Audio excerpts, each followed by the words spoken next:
Okay, so the Splatoon 3 Direct just came out. I actually did record a whole reaction to it. I stayed up till 6 a.m. actually waiting for the Direct to start.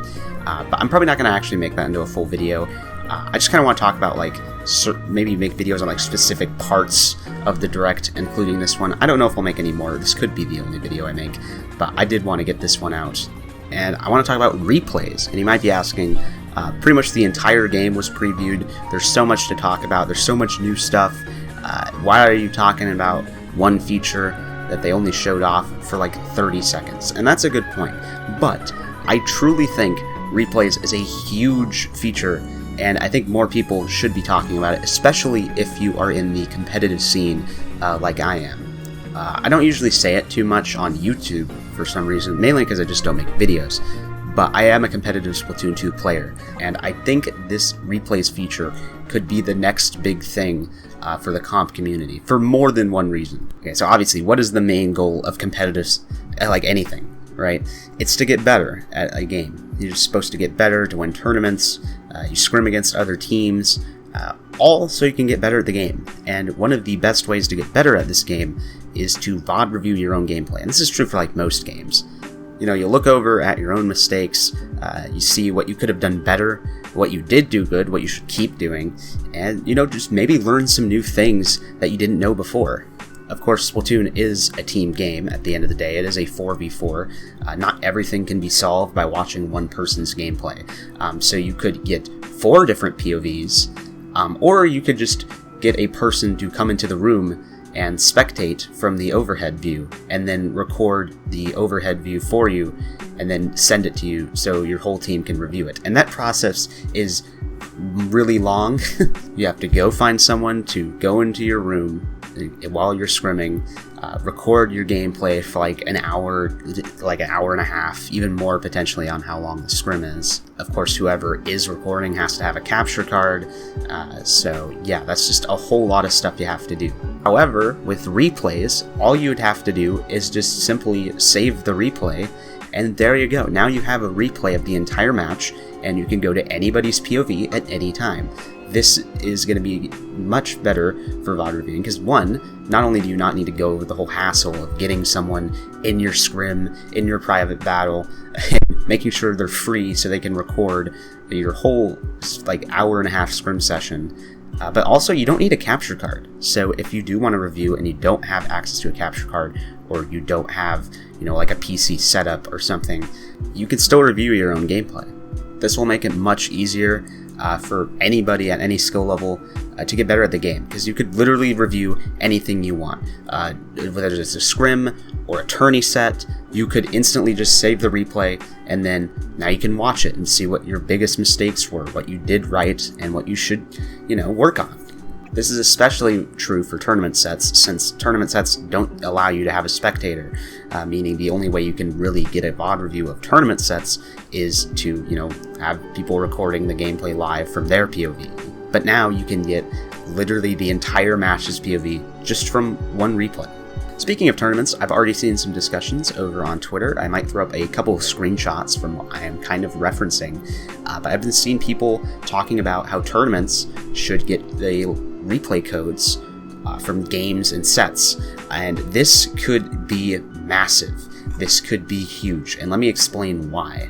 Imagine every single game, every single set of a tournament, and maybe not every single set, because would you really need to, I don't think you need to record every single game, but most games of a tournament have replays that you can watch.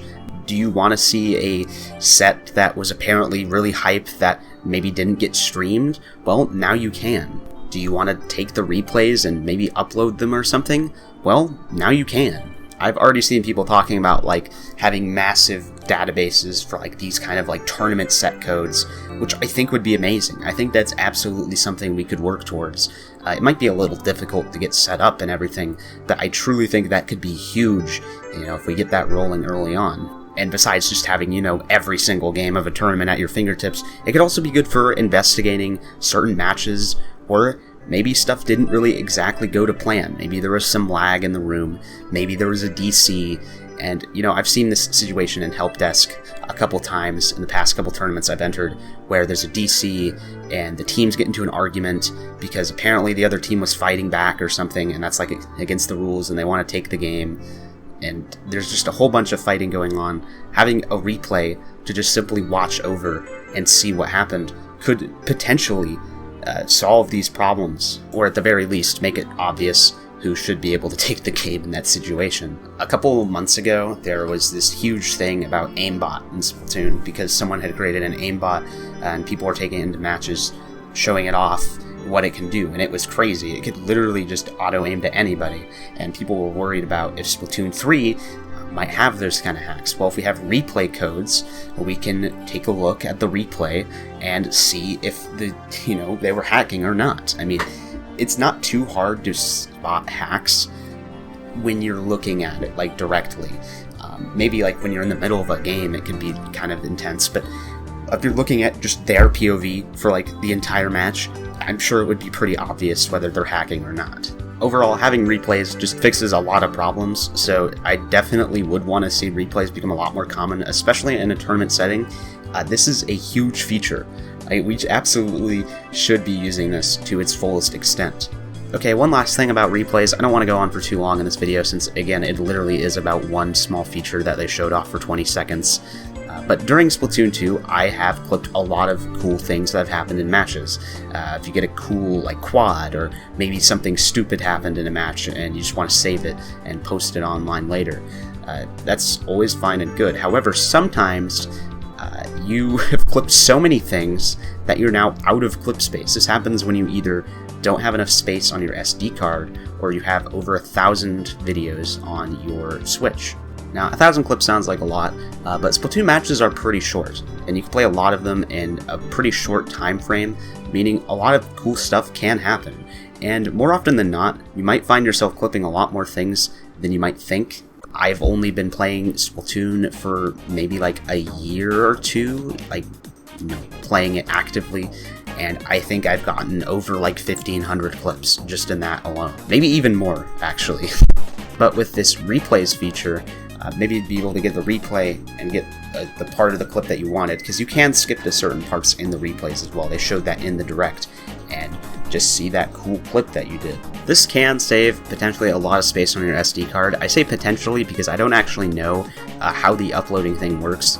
I don't know if you'll be able to upload clips straight to Twitter or if you'll be able to even trim them in there, so you might have to clip the part that you do like out of that.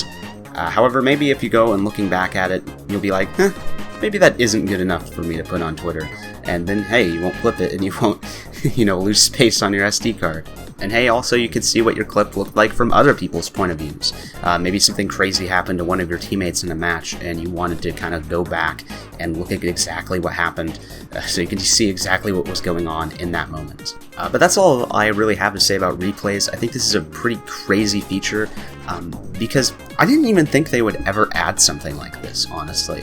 Replays is such a cool idea, especially for competitive, so I'm really surprised that they added it. I saw people talking about it on Twitter, and I'm just kind of thinking like, yeah, that's never gonna happen. They would never add that, and they did. And I'm just kind of now realizing how fucking huge that kind of is. So I hope maybe I showed you what replays can truly be capable of if you didn't already know.